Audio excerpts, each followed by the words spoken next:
नमस्कार मित्रों। आज सीधू ने सट में हमारे साथ दिनेश जी जुड़े हैं। दिनेश के वोरा न्यूज टाइम के फाउंडर एडिटर हैं।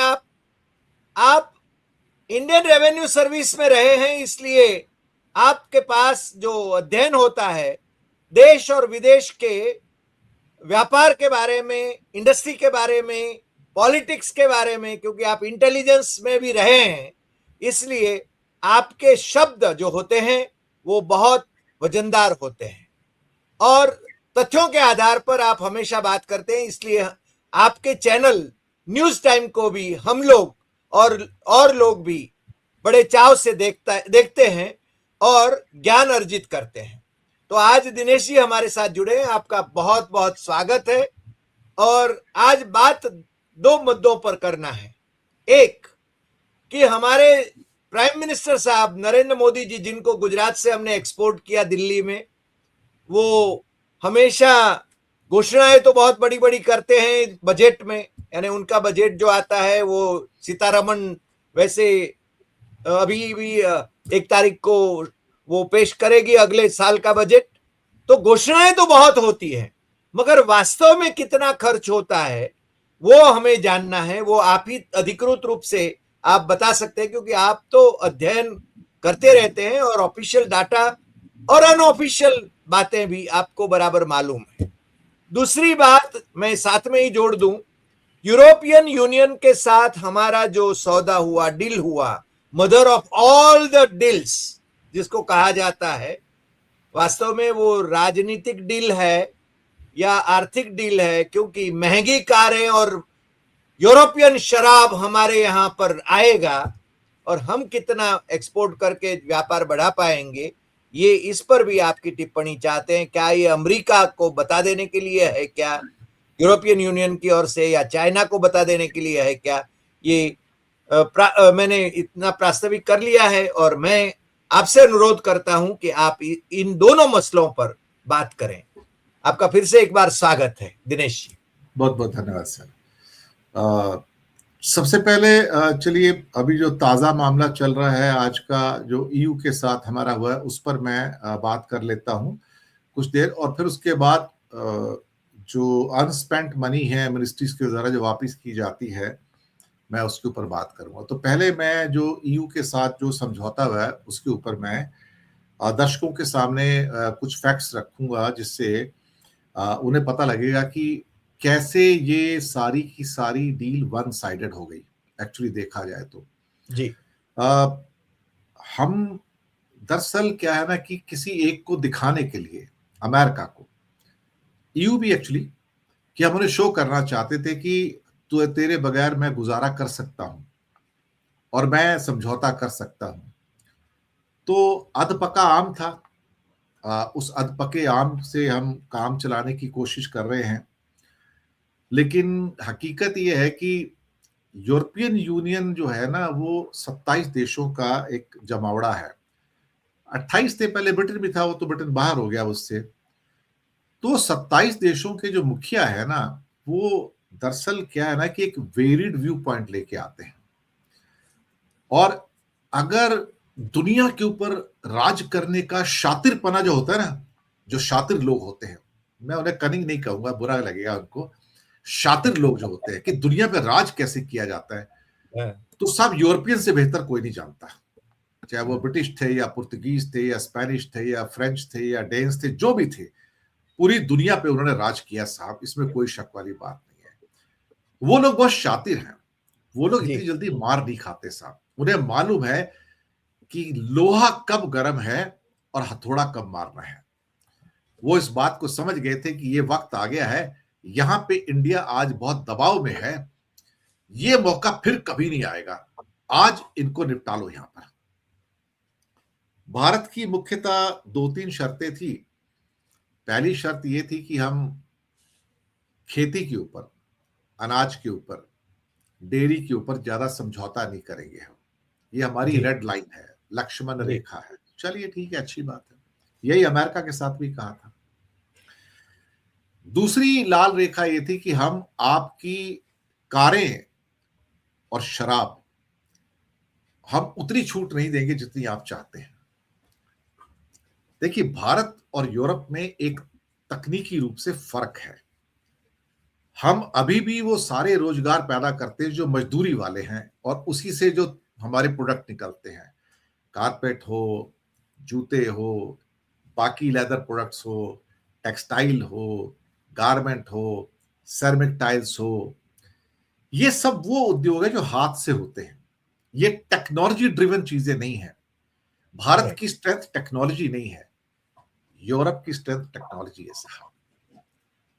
कोई यूरोप को ये ना समझे कि वो टेक्नोलॉजिकली बड़े पुअर है, नहीं साहब, वो बहुत एडवांस है। उनके पास वो टेक्नोलॉजीज है कई तो जो अमेरिका के पास भी नहीं है। मैं आपको बताऊं, जैसे कि सेमीकंडक्टर बनाने की जो एक्सक्लूसिव मशीनें हैं, जिसे फैब्रिकेटर्स कहा जाता है, वो नेदरलैंड की ASML के पास है।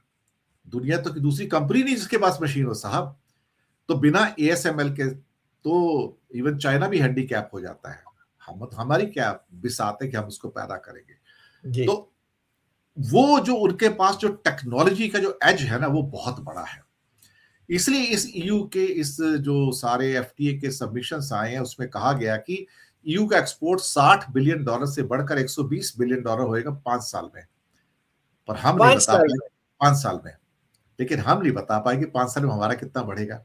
कोई कमिटमेंट नहीं उसके ऊपर, मैं आपको पहले बता दूं। अब एक एक करके आता हूं कि भारत ने सबसे पहले, मैं इंडस्ट्री वाले पे आता हूं, फिर कृषि पे आता हूं, और मैं तथ्य भी पेश करता जाऊंगा साथ में। देखिए, यूरोप के ऊपर आपने कह दिया कि आप अनाज नहीं भेज सकते, गेहूं नहीं भेज सकते, चावल नहीं भेज सकते, मक्का सोयाबीन नहीं भेज सकते, ये कृषि की रेड लाइन है हमारी। लेकिन यूरोप का सर्वाइवल अनाज पर नहीं है सर। यूरोप का जो स्ट्रेंथ है वो अनाज नहीं है, वो एग्रीकल्चर नहीं है। यूरोप का स्ट्रेंथ एग्रीकल्चर के प्रोडक्ट्स हैं। दोनों में फंडामेंटल हम्म। फर्क है, हम्म। जिसे आप अक्सर कई बार फूड प्रोडक्ट के नाम से जाने जाते हैं। साहब, फूड प्रोडक्ट को खुली छूट दे दी गई है 100% की साहब, इस पूरी ओह। की पूरी। यानी कि आपको ऑलिव नहीं बेचना है तो आप ऑलिव ऑयल बेचेंगे। आप समझ गए ना सर। और जितनी समझे। भी चीजें हैं, आप हो सकता है गेहूं नहीं खरीदेंगे, मत लो। वैसे भी यूरोप जो है वो अपने अनाज के लिए नहीं जाना जाता, अपने फूड प्रोडक्ट्स के लिए जाना जाता है। और उन फूड प्रोडक्ट के अंदर साहब बहुत सारी चीजें, मैं एक एक करके आता हूं और आपको मैं बताता हूं। हालांकि यहां पर लोगों के सामने PPT तो नहीं है, लेकिन मैं अपनी ओर से बताऊंगा कि क्या होने जा रहा है। सबसे पहला कैटेगरी आती है इंडस्ट्रियल प्रोडक्ट्स, जो यूरोप को स्वीपिंग पावर्स देता है 0% की। हम्म। मशीनरी एंड इलेक्ट्रिकल इक्विपमेंट्स 44% से उनका जो इंडिया में जो इंपोर्ट होगा तो उसका ड्यूटी होगा 0%। ओह। केमिकल्स 22% से घटा के हो जाएगा 0%। अब यहां पर एक खास बात बताऊं आपको हरि भाई, कि इंडिया जो केमिकल्स एक्सपोर्ट करता है वो जनरल क्लास के हैं, बिल्कुल बिल्कुल जनरल क्लास के, कोई भी बना लेगा उसको MSME। लेकिन जो केमिकल्स यूरोप बनाता है वो पेटेंटेड भी हैं और स्पेशल क्लास के केमिकल्स है जो इंडिया नहीं बना सकता। इंडिया के पास वो टेक्नोलॉजी नहीं है कि उस केमिकल्स को बना सके। तो हमारी एक चीज जो 100 रुपए में जाएगी 1 किलो, सपोज करो, उनकी एक चीज 1 किलो 1000 रुपए की आएगी। तो कितना फर्क है। तो 22% की उसका, उस पर 0% हो गया। फार्मास्यूटिकल, फार्मास्यूटिकल के अंदर भी यही सारा प्रॉब्लम है। हम समझते हैं कि दवाइयां हम ही भेजते हैं, नहीं साहब, हम तो जेनरिक मेडिसिन भेजते हैं। लेकिन दुनिया सिर्फ जेनरिक मेडिसिन पे जिंदा नहीं रहती, दुनिया को सुपर स्पेशलाइज्ड मेडिसिन भी चाहिए जो पेटेंटेड है राइट। सारी की सारी, राइट। और उसको हम बना नहीं सकते। तो हमारी एक जेनरिक मेडिसिन का एक पत्ता 100 रुपए का मिल जाएगा। पता लग रहा है कि उनकी जो एक पेटेंटेड मेडिसिन का एक पत्ता है उसकी कीमत 5,000 रुपए है, कई बार 5 लाख रुपए भी है। अब हमने अगर सपोज करो 10 करोड़ की दवाइयां भेजी तो वो भी 10 करोड़ की दवाइयां भेजेंगे। तो हमारी दवाइयों को वहां 0% ड्यूटी लगेगी, मैंने मान लिया। उनकी दवाइयों को भी तो 0% ड्यूटी लगेगी ना। ये हम कैसे भूल गए सर। तो ये major major breakthrough Europe को यहां पर मिला है। आयरन एंड स्टील प्रोडक्ट, सब आपके घर के बर्तन भी 0 ड्यूटी पे आएंगे सर, भूलिएगा मत। यानी लोकल मैन्युफैक्चरर्स को खत्म करेंगे। Yes yes yes. और इंडस्ट्रियल प्रोडक्ट में मैं अगली कैटेगरी में आता हूं। There is a bonanza for Indian Airlines, sorry, IndiGo and Air India, मतलब भारत की जो एयरलाइंस है उनका बोनांजा है। अगर वो यूरोप से एयरक्राफ्ट खरीदते हैं, यूरोप से एक ही एयरक्राफ्ट आता है एयरबस, अमेरिका से आता है आपका सो कॉल्ड जिसे कहते हैं बोइंग। अगर ये लोग एयरबस के एयरक्राफ्ट खरीदते हैं, जैसे कि सारा फ्लीट जो इंडिगो का है वो एयरबस का फ्लीट है, जबकि एयर इंडिया का फ्लीट आधा एयरबस का है आधा बोइंग का है। इनके एक एक एयरक्राफ्ट हजार हजार करोड़ का साहब। हम आजकल कभी 200 एयरक्राफ्ट का ऑर्डर देते हैं, कभी 300 का ऑर्डर देते हैं, हमारे एयरक्राफ्ट आते हैं ना इतने। एयरक्राफ्ट और उसके स्पेस के ऊपर, पार्ट्स के ऊपर जो ड्यूटी है वो 11% है, लेकिन इस समझौते में ये जो सारे हाई टेक्नोलॉजी के हवाई जहाज और पार्ट्स आएंगे उसकी ड्यूटी होगी 0%। फ्लड होगा, फ्लडिंग होगा, बोनांजा किसको फ्लडिंग मिला? होगा। इंडिगो का, एयर इंडिया का, स्पाइस जेट का, या बाकी एयरलाइंस जो एयरबस यूज करती हैं। नेचुरली बोइंग रोएगा ना साहब, उसके विमान पे 11% ड्यूटी लगेगी, उसके स्पेयर पार्ट पे 11% लगेगी और एयरबस पे 0 लगेगी। मैं वो चीजें बता रहा हूं सर जो आपको कोई नहीं बताएगा। उसके बाद optical, medical and surgical equipments, साहब Europe is a master of that one. आज आपके हॉस्पिटल्स में जितनी मशीनें हैं, सर्जरी की मशीनें, टॉप लेवल के ऑप्टिकल इक्विपमेंट्स, मेडिकल इक्विपमेंट्स, कुछ को छोड़ के सर, कुछ को छोड़ के सारे यूरोपियन है सर, अमेरिकन भी नहीं है वो। ऑलमोस्ट 90% जो हाई प्रिसिशन मेडिकल इक्विपमेंट है, आप हॉस्पिटल जाते हैं, कभी आपके सामने जो मशीनें पड़ी, आपकी आंखें भी टेस्ट करनी है या कुछ और करना है या आपकी सर्जरी करनी है, वो सारे इक्विपमेंट कौन से हैं सर? सारे यूरोपियन हैं and they are very expensive sir. Sir वो सारे 0 ड्यूटी पे आ जाएंगे सर इंडिया में। कॉस्मेटिक्स, भारतीय दीवाने हैं कॉस्मेटिक्स के पीछे, क्रीम पाउडर के पीछे। 5 सालों के अंदर 22% की ड्यूटी घट के 0% हो जाएगी फेज्ड मैनर के अंदर। प्लास्टिक के प्रोडक्ट्स, प्लास्टिक एंड प्लास्टिक के ऑल प्रोडक्ट्स, जो 16.5% ड्यूटी लगती थी यूरोप के, और हजारों प्रोडक्ट बनते हैं प्लास्टिक से, हजारों नहीं लाखों प्रोडक्ट बनते हैं, वो 16.5% की ड्यूटी घटकर 0% हो जाएगी। उसके बाद क्या कह रहे हैं आप? Textile and garments. आप कहोगे टेक्सटाइल एंड गारमेंट्स तो हमने सुना था कि हमको फायदा होगा।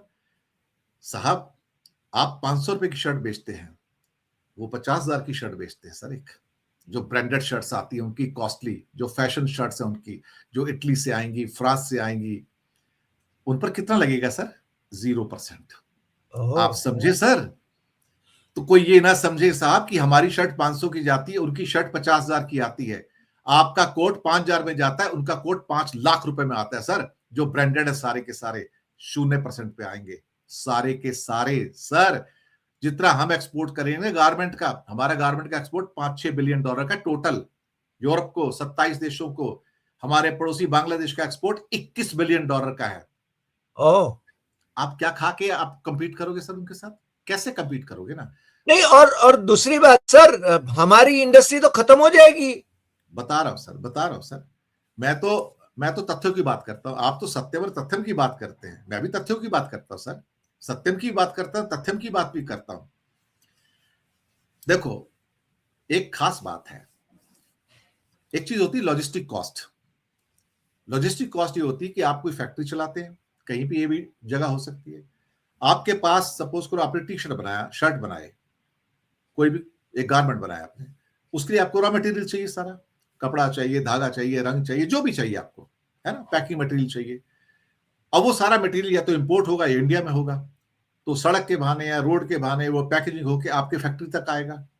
फिर आपकी फैक्ट्री में पैकेजिंग बन के फाइनल प्रोडक्ट बना गया, तो फिर उसके बाद वो जहां भी जाना है उसके पास वहां पहुंचेगा, विदेशों में, वहां पर। सही बात है, इसे कहते हैं लॉजिस्टिक कॉस्ट। हमें जो बेनिफिट मिलने जा रहा है एफटीए के अंदर, वो 9.5% का अभी हमारा जो ड्यूटी है उसके ऊपर, इंडियन गारमेंट्स के ऊपर 0% हो जाएगा। तो बेनिफिट कितना हुआ? 9.5%। चाइना को नहीं मिलेगा, चाइना का एफटीए नहीं है, उससे 9.5% ड्यूटी लगेगी। लेकिन चाइना की और वियतनाम की जो मेजर 2 जगह हैं जहां से गारमेंट्स आते हैं, एग्जाम्पल के तौर पर, उनकी लॉजिस्टिक कॉस्ट जो है 8% है। हमारी लॉजिस्टिक कॉस्ट 16% है सर। तो हमारे 8% तो वैसे ही कट हो गए, 9.5% का जो बेनिफिट मिला था। तो हमारा बेनिफिट कितना हुआ? 1.5%। अब वो 1.5% भी कहां चला जाता है वो भी बताता हूं आपको, क्वालिटी के अंदर जाता है। दूसरा एक चीज होती है कॉस्ट एफिशिएंसी।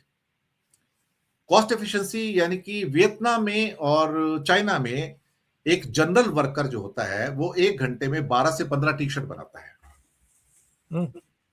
इंडिया में 1 घंटे के अंदर 8 से 10 टी शर्ट बनती है। किसका प्रोडक्शन ज्यादा है सर? उनका। तीसरा एक चीज होती है लीड टाइम। लीड टाइम के ऊपर दुनिया जिंदा है सर। लीड टाइम वो होता है कि सपोज करो आज की तारीख है 28 जनवरी और आज मुझे एक ऑर्डर मिलता है, सपोज करो इटली से ऑर्डर मिला मुझे कि मैंने कपड़े भेजने हैं या कोई भी एबीसीडी भेजनी है, तो 28 तारीख से वो डेज काउंट होने शुरू हो जाएंगे कि हम कितने दिनों में उस सब प्रोडक्ट को डिलीवर करेंगे बनाकर। चाइना और वियतनाम का लीड टाइम 30 दिन और 45 दिन के बीच में है, depending on the distance to the destination. Bharat के प्रोड्यूसर्स का लीड टाइम 45 दिन और 60 दिन का है। ओ ओ आप समझो सर कि हमने सिर्फ अपना टेक्सटाइल और गारमेंट नहीं बेचना, हमसे ज्यादा तो वो बेच के चले जाएंगे जो इंडिया में चाहने वाले सारे ब्रांडेड गुड्स हैं। आगे चलते धीरे धीरे क्या कहते हैं कि बात करनी अच्छी है ना। सेरेमिक एंड सेरेमिक्स भी वहां से आएंगे जो कॉस्टली होते हैं बड़े। आपको पता है वहां से तो इटालियन मार्बल भी आता है ना, जो सारा हम हिंदुस्तानी यूज करते हैं, बड़े दीवाने हैं उनके साहब। बोट्स भी 0% पे आएंगी। और सबसे बड़ी बात जो ऑटो पार्ट्स हैं साहब, वो 5 से 10% के अंदर वो 0% पे आ जाएंगे साहब। 5 से 10% में ये 5 से 10 सालों में 0% पे ऑटो पार्ट्स। कौन से ऑटो पार्ट आएंगे sir? Porsche, Lamborghini, Ferrari, Mercedes, BMW, Audi. अभी आज के पेपरों की सुर्खियां हैं 1 करोड़ की कार 60 लाख में मिलेगी। दूसरी सुर्खियां हैं 3 करोड़ की पोर्शे सिर्फ 1.25 करोड़ में मिलेगी, 1.5 करोड़ में मिलेगी। फायदा किसको है सर? आपको, हरि भाई को या दिनेश वोरा को? फायदा किसको है? फायदा होगा किसी बड़े मित्तल को, बंसल को, या किसी अंबानी को या अडानी को। आम आदमी के लिए कुछ नहीं है। तो इसका मतलब कि हाई टेक्नोलॉजी के गुड्स, हाई क्वालिटी के गुड्स, वो सारे के सारे जो यूरोप में बनते हैं, जिसके लिए भारतीय दीवाने हैं और भारत के लोग वहां जाके महंगे पर्सेस खरीदते हैं, जैसे कि प्रेडा वगैरह के या गुच्ची वगैरह के। हमारे यहाँ एक पर्स लोगे तो 500 का आएगा, वहां एक पर्स लोगे तो 5 लाख का आता है। और जब वो फ्री में इंडिया में आएंगे तब क्या करोगे आप? उनके ऊपर ड्यूटी नहीं लगेगी। या पाटेक फिलिप्स की जो वॉचेस हैं जो स्विट्जरलैंड से आती हैं, उनकी कीमत क्या है? 1 crore, 2 crore, 5 crore, 10 crore wrist watch sir.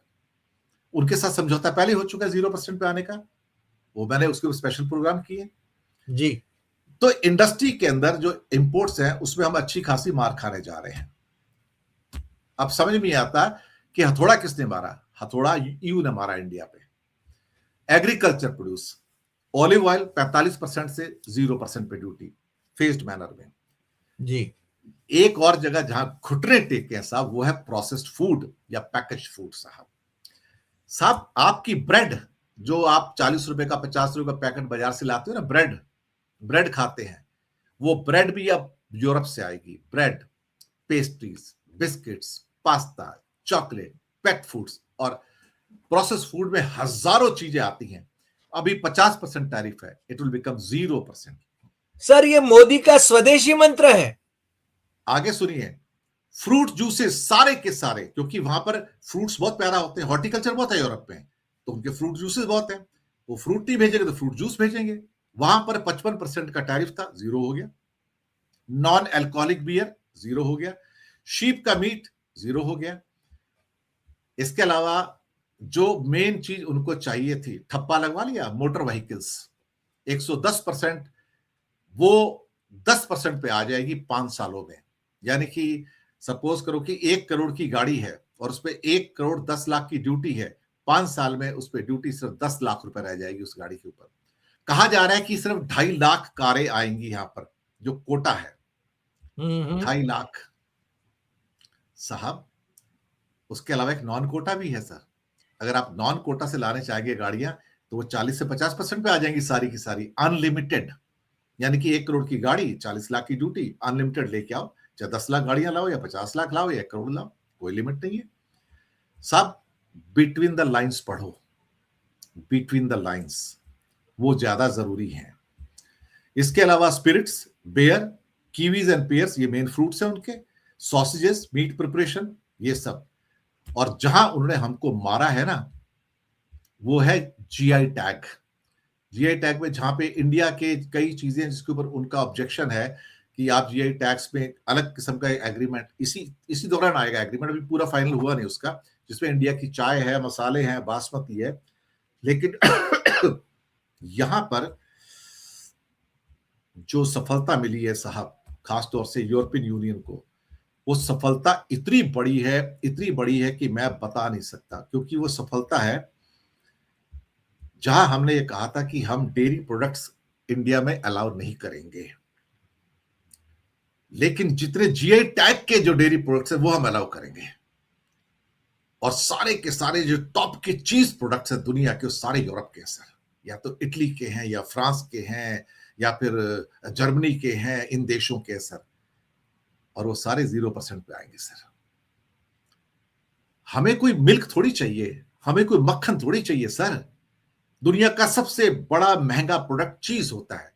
हमारे यहां तो 4 किस्म का चीज आता है, उनके यहां तो 400 किस्म का चीज आता है सर, और वो बहुत महंगे चीज है। तो जीआई टैग के नाम पे सारे डेयरी प्रोडक्ट इंडिया में आएंगे सर। सर इधर से कान नहीं पकड़ा तो उधर से पकड़ लिया। आपने अनाज अलाउ नहीं किया तो अनाज के सारे प्रोडक्ट अलाउ कर दिए, और अपनी एक भी चीज पे कंसेशन नहीं दिया। उनके जो नॉन टैरिफ बैरियर थे, जिसमें सीबैम सबसे प्रमुख, सीबैम का मतलब होता है कार्बन बॉर्डर एडजस्टमेंट मैकेनिज्म, कि अगर आपने अपने प्रोडक्ट को बनाने में उस बिजली का उपयोग किया है जिसके अंदर उस रॉ मटेरियल का यूज किया गया है जो कार्बन एमिशन करता है, यानी कि कोयले से बनी बिजली है या किसी और से बनी बिजली है, तो फिर आपके ऊपर 10% से ज्यादा एक्स्ट्रा टैक्स लगेगा हर प्रोडक्ट पे, चाहे वो कपड़ा हो या स्टील हो या बर्तन हो, कुछ भी हो। साहब उधर से नहीं मारा तो यहां से मार दिया, 9.5% का बेनिफिट दिया ड्यूटी का, यहां छीन लिया सीबैम के थ्रू। अब आप क्या करोगे? उसके साथ जो दूसरे इसके जो क्या कहते हैं नॉन टैरिफ बैरियर है, इसने हमें मार डाला। क्योंकि मैं इनको हैंडल करता था, मुझे पता था। एक चीज होती है sanitary and phyto sanitary certificates. जितने भी प्लांट बेस्ड या फूड बेस्ड चीजें होती हैं उनको फाइटो सैनिटरी सर्टिफिकेट चाहिए होता है, टॉप लेवल का फाइटो सैनिटरी सर्टिफिकेट, सैनिटेशन उसका। और इंडिया के जितने प्रोडक्ट्स हैं वो इस मामले में घटिया क्वालिटी के, वो यूरोपियन स्टैंडर्ड के लायक नहीं है, इसलिए वो हम वहां पे कर नहीं पाते। हमारे जो एक्सपोर्टर्स हैं, मैं आपको बताऊं साहब, मेरा पर्सनल एक्सपीरियंस है, वो यूरोप को चीजें एक्सपोर्ट करने से डरते हैं। कहते यार दुबई कर लेंगे, अबू धाबी कर लेंगे, सऊदी कर लेंगे, अफ्रीका कर लेंगे, लैटिन अमेरिका कर लेंगे, सब नकली सर्टिफिकेट लगा देंगे साथ में, और वो चल जाते हैं। यूरोप वाले तुम्हारा नकली सर्टिफिकेट एक्सेप्ट नहीं करते, वो खुद टेस्ट करते हैं। खुद टेस्ट करके अगर फेक सर्टिफिकेट हो जाए, साफ सैंक्शंस आ जाती हैं। अभी कुछ साल पहले की बात है कि इंडिया के सारे मैंगो कंसाइनमेंट रिजेक्ट हो गए थे, और उसके बाद 5 साल तक मैंगो रेस्ट्रिक्ट किया इंडिया का, मालूम है आपको? 5-6 साल it was not allowed in the EU कि आपका मैंगो चाहिए नहीं, उसमें कीड़ा लगा हुआ था, उसमें पेस्टिसाइड ज्यादा थे, हम एक्सेप्ट नहीं करेंगे। सैंक्शन ही नहीं लगाया साहब, 5-6 साल के लिए बैन कर दिया। इंडिया तरसता रहा, हाथ जोड़े बाद में, तब कहीं जाके खोला और कहा कि हमारी ये कंडीशन है, मानोगे तो भेजेंगे। आप कभी बड़ी मंडी में चले जाओ, अहमदाबाद में, दिल्ली में, बंबई में, वहां पर एक कॉरिडोर अलग से बना होता है, एरिया है जहां पर विदेशों में भेजे जाने वाली सब्जियां और फल पड़े रहते हैं। जरा एक बार उनकी क्वालिटी जाके देखो तो आपको पता लगेगा, आंखें खुल जाएंगी, तो आपको ज्ञात पड़ेगा कि हमें तो कबाड़ बेचा जा रहा है साहब, असली माल तो उनको जा रहा है। इवन सऊदी और दुबई भी एक्सेप्ट नहीं करते दूसरा घटिया माल। अब यहां से जो ये चीजें निकल के आई हैं, इसके अलावा उनको फूड बेवरेजेस के हेल्थ सर्टिफिकेट चाहिए, केमिकल्स के लिए उनको रीच का एक कंप्लायंस है वो चाहिए होता है, जो बड़ा मुश्किल है, ये लोग दे नहीं पाते हैं। इसके अलावा ईयू का strict health and food safety regulations है, उसको इंडिया मना नहीं करवा पाया। और सबसे स्ट्रिक्ट है जिसके बारे में वो इंडिया को मार ही डालते हैं, वो है इंटेलेक्चुअल प्रॉपर्टी राइट्स। इसमें ट्रेडमार्क्स हैं, डिजाइन्स हैं, कमर्शियल प्रॉपर्टी है, प्लांट स्पीसीज हैं, और इसके अलावा आपके कुछ और चीजें जिसको आप कह सकते हैं कि टेक्निकल बैरियर्स हैं, कुछ मैंडेटरी सर्टिफिकेशंस हैं। अगर आप कोई फॉरेस्ट की कोई चीज भेज रहे हो, जैसे आपने कहा मैं कॉफी भेज रहा हूं, तो आपको सर्टिफिकेट देना पड़ेगा कि हमने जंगल साफ नहीं किया कॉफी को उगाने के लिए। अगर जंगल साफ किया है और तब कॉफी उगाइए तो आपके ऊपर पनिशमेंट आ जाएगी, आपका प्रोडक्ट वापस कर दिया जाएगा। पैकेजिंग और लेबलिंग, इसके ऊपर बहुत सारे हैं। पेस्टिसाइड रेजिड्यू के बहुत स्ट्रिक्ट आप कहते हो कि रेगुलेशंस हैं। एंटीबायोटिक के आप कहते हो कि मेरी झींगा बिकेगा वहां जाके, मरीन प्रोडक्ट, लेकिन उसमें एंटीबायोटिक के कंसर्न्स होते हैं, वो रिजेक्ट कर देते हैं। और प्रोडक्ट स्पेसिफिक जो बैन्स हैं वो अलग से इसके अंदर आ जाते हैं। अगर उनको पता लग जाए कि भाई साहब आपने कहीं पे नकली सर्टिफिकेट का यूज किया है, तो इतनी सैंक्शंस और इतने जुर्माने आते हैं कि इंडियंस कहते हैं यार यूरोप में जाने तो छोड़ो यार, वहां नहीं भेजते, मर जाएंगे हम लोग। साहब साहब ये इतना, हमें ये मिला तो क्या? हमें मिला क्या हम इसके अंदर? हमने तो कुछ खो नहीं दिया सब यानी, कुछ। हम तो नुकसान में हैं। ये इतना शीर्षासन क्यों? जितने भी एफटीए इंडिया ने किए आज तक, आसियान के साथ, जापान के साथ, कोरिया के साथ, ऑस्ट्रेलिया के साथ, इवन अभी ब्रिटेन के साथ में, उससे पहले यूएई के साथ में, हमने सब में धोखा खाया है। हमारे पार्टनर सक्सेसफुल हो गए, हम फेल हो गए। एक भी एफटीए ऐसा नहीं है जिसने हमको फायदा दिया हो। लेकिन कहानी वही है, हम बड़ी बड़ी बातें करेंगे, अब हमारे टेक्सटाइल ज्यादा बिकेंगे, कपड़े ज्यादा बिकेंगे। लेकिन साहब चाइना और वियतनाम सामने बैठे ना आपको मात करने वाले, आपको बांग्लादेश बैठा है ना मात करने वाला। साहब आप क्या करोगे, कैसे मुकाबला करोगे भाई? सही चाइना बात। का जो गारमेंट का शेयर है दुनिया में 30% है, ओ, वियतनाम का 7% है, बांग्लादेश 0.75% है, हम 2% है। हर साल मोदी जी टेक्सटाइल पार्क बनाते हैं एक्सपोर्ट के लिए, और हर साल वो टेक्सटाइल पार्क बन के खत्म हो जाता है। बनाओ, क्या करोगे?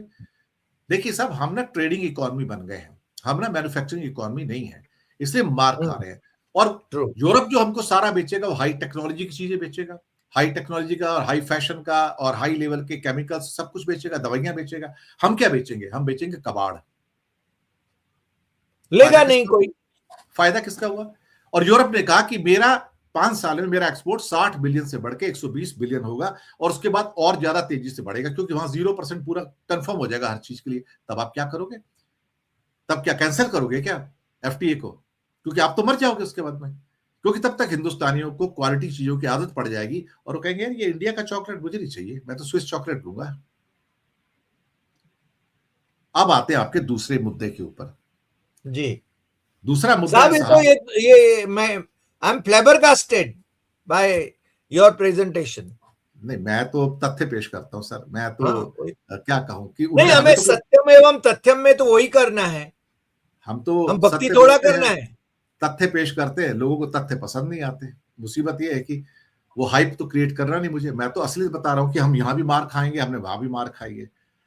दूसरा, आपका जो फ्रॉड ऑफ अनस्पेंट मनी है, बड़ी बड़ी बातें की जाती हैं, जब बजट आता है तो देखिए आपके घर में हम जल पहुंचाएंगे, उसके लिए हमने रिकॉर्ड एलोकेशन दिया है, ड्रिंकिंग वाटर पहुंचेगा, सैनिटेशन में इतना हमने रिकॉर्ड कायम किया है, हम प्रधानमंत्री आवास में इतने घर देंगे, हम उसके ऊपर सूर्य घर लगाएंगे, यानी कि आप सबको क्या कहते हैं कि सोलर सेल्स आपको मुफ्त देंगे वहां पर लगाने को, लोगों को मुफ्त में ट्रेनिंग देंगे, उनकी इंटर्नशिप देंगे, लाखों लोग फैक्ट्रियों में जाके ट्रेन हो जाएंगे, स्किल हो जाएगा, उनका डेवलपमेंट हो जाएगा। हम अपने टूरिज्म को आगे बढ़ाएंगे, हम इंडस्ट्री को आगे बढ़ाएंगे, हम फिशरीज को, मैं किसानों के लिए, मछुआरों के लिए जान दे दूंगा, मैं उनके लिए दीवार बन के खड़ा हो जाऊंगा। ये कौन बोलता था साहब? मोदी प्राइम जी मिनिस्टर ना, मोदी। मोदी जी ना। और अब फिर से तालियां बजवाने के लिए फिर बजट पेश करेंगे और आपके सामने कहेंगे। मैं आपके सामने एक छोटा सा पार्ट पेश करना चाहता हूं। होता क्या है कि जब आपके पास सपोज करो 100 पैसे का या 100 रुपए का एलोकेशन आता है किसी मिनिस्ट्री के लिए, तो उसमें 3-4 पार्ट में उसको देखा जाता है। कई मिनिस्ट्री तो ऐसी हैं जो 25% भी खर्च नहीं कर पाती, तो फिर बाकी जो 75% या इससे ज्यादा पैसा है वो वापस चला जाता है केंद्र सरकार को, सेंट्रल ट्रेजरी के अंदर, लुप्त हो गया साहब। हम्म। फिर कुछ मिनिस्ट्री ऐसी हैं जो 25% और 50% के बीच में खर्च कर पाती हैं, और बाकी वैसा पैसा वापस चला जाता है। कुछ ऐसी हैं जो करीब 75% तक खर्च कर पाती हैं, कुछ ही ऐसी हैं जो 100% खर्च करती हैं, 80-90 के आसपास सब आके अटक जाती हैं। कोई 85, कोई 90 पे आ गया, कोई कोई ऐसी होती है जो 100% खर्च कर दे। अब ये पैसा कहाँ जाता है? ये पैसा वापस सेंट्रल गवर्नमेंट के पास चला जाता है। वाहवाही लूटने के लिए बजट में बहुत बढ़िया है कि हमने कितने पैसे दिए, आज तक इतिहास में किसी ने पैसा नहीं दिया, लेकिन उनसे कह दिया जाता है भैया पैसा खर्चा नहीं करना, सिर्फ दिखाया जा रहा है तालियां बजवाने के लिए। अभी मैं सिर्फ उस कैटेगरी को चुन के लाया हूं, इसकी रिपोर्ट कुछ इकोनॉमिक पेपर्स में आ चुकी है, मैं आपको बताऊं, लेकिन लोग इकोनॉमिक पेपर तो पढ़ते नहीं, वो तो अंधभक्त आदमी है। उनको तो क्या है ना कि मंदिर मस्जिद कर रहे हैं सुबह से लेकर शाम तक, वही तो तो। उनको इससे क्या लेना देना। वो मुझे गालियां बहुत देते हैं इस मामले में, देने दो, लेकिन हम क्या करें, हम भी मजबूर हैं तथ्य पेश करने पे। मैं उस कैटेगरी को लेके आया हूं जिसमें 25% भी पैसा खर्च नहीं हुआ। चलिए वो एक एक करके मैं लोगों को बता देता हूं शॉर्ट में।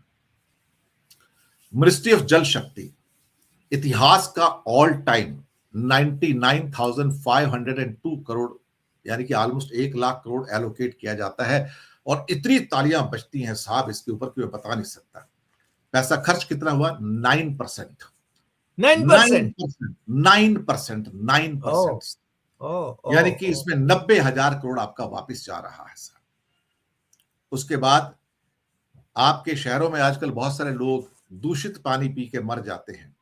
Department of drinking water and sanitation, जो जल शक्ति वाला था नल से जल के लिए था वो, तो आपका घर साफ रहेगा, सैनिटेशन की जो सीवेज पाइप्स हैं वो ड्रिंकिंग पाइप से नहीं मिलेंगी, साफ पानी आएगा।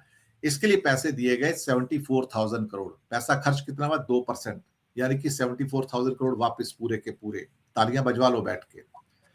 Ministry of housing and urban affairs, प्रधानमंत्री आवास योजना, 24% पैसा खर्च हुआ 59,000 करोड़ में से, सिर्फ 24%, यानी कि ऑलमोस्ट 45,000 करोड़ वापस चला गया। Ministry of labour and employment 32,646, ये कहा गया कि हम भारत के लाखों नौजवानों को हर साल ट्रेनिंग देंगे, सिर्फ 24% पैसा खर्च हुआ और 32,000 करोड़ में से 25,000 करोड़ वापस चला गया। मिनिस्ट्री ऑफ टूरिज्म, कहा गया कि भारत को टूरिज्म हब बनाएंगे, 2,500 करोड़ दिए गए, 20% 500 करोड़ खर्चा हुआ और 2,000 करोड़ वापस चला गया। मिनिस्ट्री ऑफ हैवी इंडस्ट्री, कि हम इंडस्ट्री को आगे बढ़ाएंगे, 7,680 करोड़ दिया गया, सिर्फ 24% खर्च हुआ, बाकी का अप्रोक्सीमेटली 5,500 करोड़ वापस चला गया। मछुआरों के लिए जान दे दूंगा, 2,703 करोड़ एलोकेट किए, सिर्फ 20% खर्च हुआ, 2,25,000 करोड़ वापस चले गए। एक मिनिस्ट्री ऑफ कॉर्पोरेशन क्यों बनाया था मुझे तो मतलब ही नहीं समझ आया आज तक, और उसको 1,186 करोड़ दिया कि सब मिनिस्ट्री में कोऑर्डिनेट करेंगे। लोग क्या करेंगे भगवान जाने। सिर्फ 14% खर्च हुआ, 1,000 करोड़ वापस हो जाएगा 1,100 करोड़ में से। मिनिस्ट्री ऑफ कॉर्पोरेट अफेयर्स, यानी कि हमें कॉर्पोरेट को ऊपर लेके जाना है, और यहां पर 11,561 करोड़ था, सिर्फ 4% खर्च हुआ और आपका 11,000 करोड़ वापस चला गया। इसके अलावा प्रधानमंत्री ग्राम सड़क योजना का 14,000 करोड़ खर्च नहीं किए गए, वापस चले गए। प्रधानमंत्री आवास योजना के 10,000 करोड़ खर्च नहीं किए गए, वापस चले गए। प्रधानमंत्री सूर्य घर मुफ्त बिजली योजना के 7,000 करोड़ खर्च नहीं किए गए, वापस चले गए। अब इससे ज्यादा मैं क्या कहूं साहब। सर ये तो मजाक बन गया है। घोषणाएं करते हैं, अमल नहीं करते, खर्च नहीं करते, और खर्च में भी जितना खर्च हुआ है उसमें भी एडमिनिस्ट्रेटिव खर्च और सैलरी वगैरह का तो ज्यादा ही होगा। इस लेवल का धोखा मैंने किसी सरकार में नहीं देखा कि पैसे एलोकेट करो, तालियां बजवाओ, लेकिन पैसा दो मत उनको, और या पैसा डाल दिया उस मिनिस्ट्री के अकाउंट में तो कहा खर्चा नहीं कर रहा, तुमको वापस कर देना इसको। आप क्या करोगे सर उसके बाद? आपके पास क्या चारा बचता है? तो जनता का पैसा है, जनता को मिलना चाहिए था, नहीं मिला ना, धंधा खत्म सर। इतना बड़ा धोखा जनता के साथ, यूरोपियन यूनियन के साथ, मदर ऑफ ऑल डील्स में भी, और यहां पर भी बजट में भी, और आने वाले दिनों में, यानी अभी 2 दिन में तो बजट आएगा, उसमें भी ऐसे तालियां बजेगी, फिर से तालियां बजेंगी, और फिर से वही स्टोरी रिपीट होगी अगले साल। साहब आज तो आपने आंखें खोल दी हैं। मेरे ख्याल से हम चाहते हैं कि हमारे दर्शकों की आंखें खुले, लोगों की आंखें खुले, और तथ्य क्या है वो जरा खुद जांच लेवे, क्योंकि आपने जो आंकड़े दिए हैं वो ऑफिशियल फिगर्स हैं, इसलिए मैं उन पर ज्यादा यकीन करूंगा। आप हमारे साथ आज जुड़े, उसके लिए आपका बहुत बहुत शुक्रिया। फिर मिलेंगे नए एपिसोड में नए विषय के साथ। सर दिनेश जी नमस्कार, और मिलना है फिर से। Thank you ji.